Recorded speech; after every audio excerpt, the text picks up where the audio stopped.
Hello my friends, welcome back to Been My Pleasure. My name is JC. Joining me today is my pixelated friend James Dean, of all people. And I've got a letter from a guest that I'm going to ask her in just a moment. Hi gang, welcome back to Been My Pleasure. My name is JC and James Dean is joining me for a quick letter from a guest. Are you ready? This is an easy one. It's a softball. You should get it absolutely correct. Oh, boo, pick a hard one. Okay, go ahead. A hard let's one start or an with easy? this. All right, the Let's easy start one. With this. Dear Been My Pleasure, thank you guest. Do all servers actually wash their hands after they use the restroom? No, never. Of course we do. That's disgusting. You wash your hands once in the restroom so that anyone who happens to be in there with you sees it. And because you're not in a barn animal. Also, you wash it again when you're back of house in. Now, I can't attest to how many people actually do the back of house part of it. However, they are very strict when you actually get your food handler's card, which every server is required to have.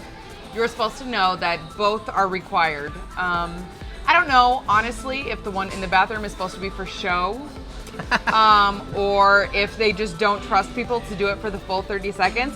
Here's a tip, sing Happy Birthday twice, and that's 30 seconds. ABC's also same tune. I don't know if you know that. Or no. That works. I've used that Either one. way. So yes, hopefully, if your server has good hygiene, Yes. but I can't account for everyone, but at the very least, they should wash their hands once in the bathroom with hot water for 30 seconds. Right, and that's what the... And if they have their food handler's card, which if they're your server, they do. Yeah, then in the you can great rest state of assured- Arizona, they do.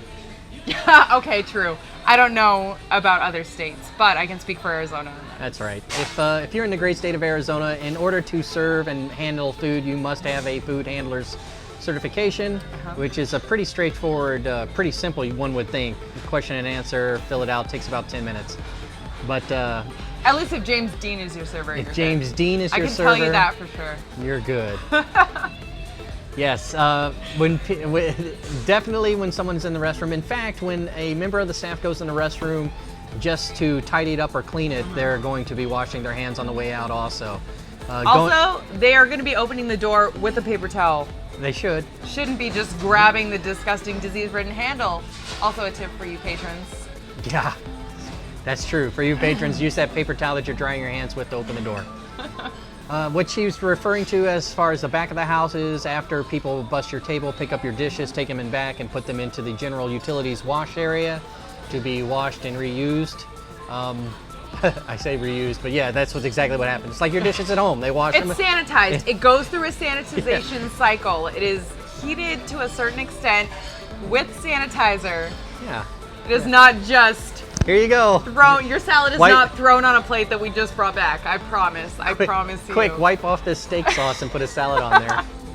No, everything is washed, and there's a sink next to that wash station as well for the servers who drop off these plates and cups and things like that.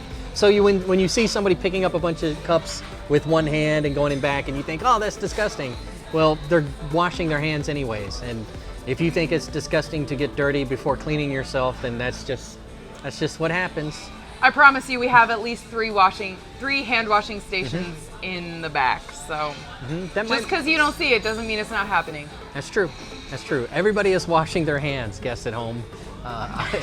And if you see someone who isn't alert, a member of staff, ask for a member of the management team and point them out. Because that's gross. Yeah, they need to have corrective actions taken immediately.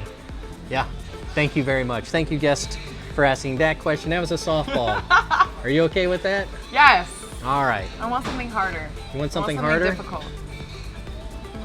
How often? Oh boy. All right, we'll squeeze this one in. Okay. You got 2 minutes to answer it. Okay. Have you ever seen a member of the cooking staff drop a piece of food on the floor, wash it off, and reuse it? I have not. I've seen wait staff try and do that. However, other wait staff catches them, tells them that's disgusting, and ridicules them for pretty much the rest of their shift. So I would not be too worried. You know, we didn't. Usually there's enough people that have enough empathy that they would not want that piece of chicken that fell on the floor. So assuming, here's the key. Build a good rapport with your server. It doesn't have to be awkward or weird. You can just say something genuine like, how was your night? For example, when I come up to you and say, hi, how you guys doing? Can we start you off with a margarita, Bud Light? Don't just say water and ignore my existence. Say, how's your night going? Something like that. Then I'm gonna care more if your chicken fell on the floor. I'm just saying. So, just keeping yeah, it real. You know, build some kind of rapport with your waitstaff. It doesn't even have to be a big deal. But say something nice, say something genuine, something kind of off script that you wouldn't normally say, or something you wouldn't normally hear from your server. And that's gonna kind of make you more of a person to them as well. You're not just another table. So, I mean, also give them the time of day. You know, you're not just another table to them, they're not just another server to you, and your whole experience is gonna be better. Just saying. Good sage advice. Thank you very much, James Dean, for answering those 2 questions. You are so welcome. My guests at home, I hope you appreciate those responses. We didn't go over it in the introductory segment, which we normally do. She's from a casual dining, corporately owned restaurant. I am. Yes, I would call it entry or secondary level, probably entry level. I would say entry level. Entry level we hire restaurant anyone. experience. They hire anyone. Don't get me wrong, I've been here a long time and I know what I'm doing, But not but everyone. I've seen a lot of people come and go. So, just saying. There you go. All right. Thank you very much, James Dean, my friends. If you've enjoyed her response and you found it humorous, entertaining, or educational, give us a thumbs up. If you're disgusted by it, give us a thumbs down. If you'd like to see more like this, then by all means subscribe to this channel by clicking on my pixelated friend's face. We'd love to see you again. There's going to be more. Next up, we're going to talk about what you could do as a server to increase your tip share or gratuity, so stay tuned for that. Until then, however, thank you very much for joining you. Thank you very much for joining us. My name is JC. I hope you've enjoyed it. I assure you, it's been my pleasure.